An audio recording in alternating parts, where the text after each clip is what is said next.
Boa noite.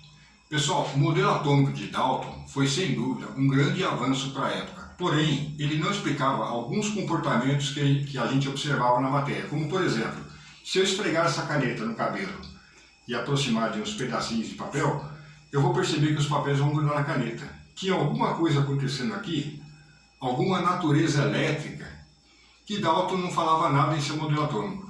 E para explicar sobre essa natureza elétrica da matéria, a gente vai entrar no nosso segundo modelo atômico, o modelo atômico de Thomson. Pessoal, para a gente falar do modelo atômico de Thomson, nós precisamos falar antes de um cientista chamado Crookes. Ele desenvolveu esse tubo, conhecido como tubo de Crookes. Nele, ele colocou uma fonte de alta tensão. Como toda fonte de alta tensão, tem um lado, o polo negativo, chamado de cátodo, e o polo positivo, chamado de ânodo. Nesse tubo, ele inseriu um gás rarefeito, ou seja, a baixa pressão. Ou seja, que tem poucas moléculas desse gás aqui dentro. Aqui, ele revestiu essa parede do tubo com um material fosforescente, chamado sulfeto de zinco. Ok? Então, o que ele percebeu quando ele ligou essa fonte de alta tensão? Ele percebeu que saía alguma coisa aqui do cátodo que sensibilizava o sulfeto de zinco e fazia ele brilhar. Ou seja, tinha alguma coisa saindo daqui para cá que sensibilizava o sulfeto de zinco, né? E aparecia uma mancha luminosa aqui, desse lado. Ele não sabia o que era e ele chamou então essa coisa de raios catódicos. Daí, ele começou a fazer uma série de experimentos com esses raios catódicos. Primeiro, ele colocou um obstáculo aqui dentro. E ao ligar essa fonte de alta tensão, ele percebeu que era feito uma sombra certinha desse material. Daí, ele chegou à primeira conclusão, que esses raios catódicos, eles caminham em linha reta. Então, a primeira coisa que ele conclui e descobre, né, que esses raios catódicos caminham em linha reta, ok? A segunda coisa que ele faz, ele colocou aqui dentro um catavento. Então ele foi lá, colocou um catavento aqui dentro, né? E ao ligar essa fonte de alta tensão, ele percebeu que esse catavento começava a se movimentar. Então, a segunda conclusão que ele chegou, que esses raios catódicos deveria ser composto, deveria ter alguma partícula que possuía massa. Essas partículas que têm massa se chocam com o catavento, fazendo ele se movimentar. Então a segunda conclusão que ele chega é que esses raios catódicos eram constituídos de partículas que possuíam massa.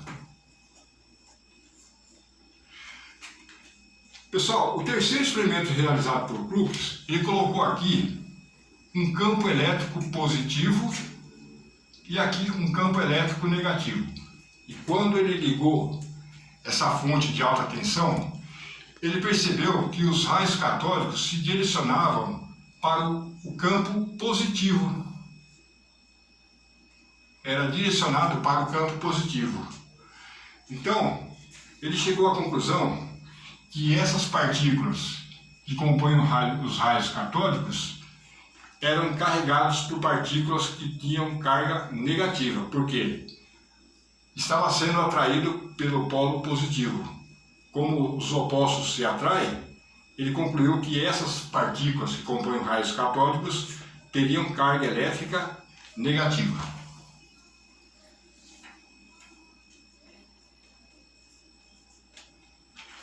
Tudo bem? E por fim, Crookes queria saber se esses raios catódicos eram uma característica de um gás em específico ou se era característica de toda e qualquer substância. Para isso, ele começou a jogar aqui dentro vários tipos de gás. Ele jogou um gás A, B, C, D, vários tipos de gás. E independente do gás que ele colocava aqui dentro, ele sempre obtinha o mesmo resultado. Ou seja, os raios catódicos caminhavam em linha reta, os raios catódicos tinham massa e os raios catódicos tinham carga elétrica negativa. Tudo bem? Independente do gás que ele colocasse aqui dentro. Tudo bem? Ok? Então, pessoal, é agora que Thomson entra na nossa história. Ele também começa a trabalhar com esses raios catódicos. E através dos seus experimentos, ele descobre a relação entre a carga e a massa desses raios catódicos. Então ele chega à conclusão que a relação entre a carga e a massa desses raios catódicos era sempre constante e igual a esses números aqui, independente do gás que ele colocasse aqui dentro. O gás que ele colocasse aqui dentro, ele obteria sempre esse mesmo resultado. Então ele chegou à conclusão que toda a matéria deveria ter nela essas partículas que compõem os raios catódicos. E tem mais. Ele descobre que esses raios catódicos ele é 2000 vezes mais leves que um átomo de hidrogênio. Okay? O que ele está descobrindo aqui então? Tem uma coisa menor que o átomo, mais leve que o átomo. Nós estamos então derrubando o modelo atômico de Dalton. Sim, porque a gente encontrou algo menor que o próprio átomo. O átomo é sim indivisível. Tá? Então, com essa conclusão, Thomson ele propõe um novo modelo atômico, ou seja, o átomo seria uma esfera maciça, positiva, e dentro dessa massa positiva nós teríamos esses corpúsculos negativos, né? Então, o modelo atômico de Thomson ficou conhecido como modelo atômico pudim de passas ou pudim de ameixas, né? Que tinha nessa massa positiva esses corpúsculos negativos. Pessoal, esses corpúsculos negativos são os elétrons. Isso aqui são, na verdade, a descoberta do elétron. Só que Thomson ele não se referia a essas partículas negativas de elétrons. Não foi Thomson que deu esse nome de elétrons, mas ele chamava essas partículas de corpúsculos negativos. Então, ele acaba propondo um novo modelo atômico, ou seja, o átomo tinha uma partícula que tinha partículas menores que compunham o átomo, ok? Então, o que acontece? Quando eu estou inserindo uma fonte de alta tensão, na verdade, eu estou arrancando dos gases essas partículas negativas, tá? Essas partículas negativas é o que compõe os raios catódicos, ou seja, os elétrons. Eu estou arrancando o elétron na matéria. Aí explica a eletrização por atrito, né? Quando eu esfrego a caneta no cabelo, eu estou arrancando o elétron na matéria, ok? Então esse foi o nosso segundo modelo atômico científico, o modelo atômico de Thomson, né?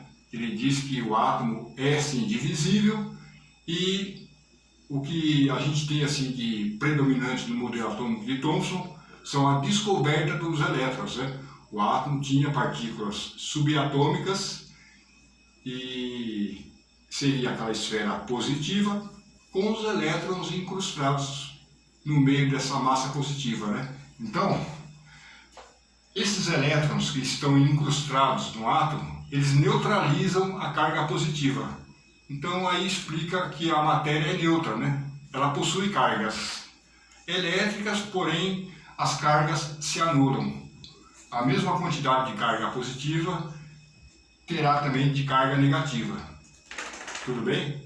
Pessoal, até a próxima aula. Nós vamos no nosso terceiro modelo atômico científico, que será o modelo atômico de Rutherford. Ok? Um abraço, até a próxima.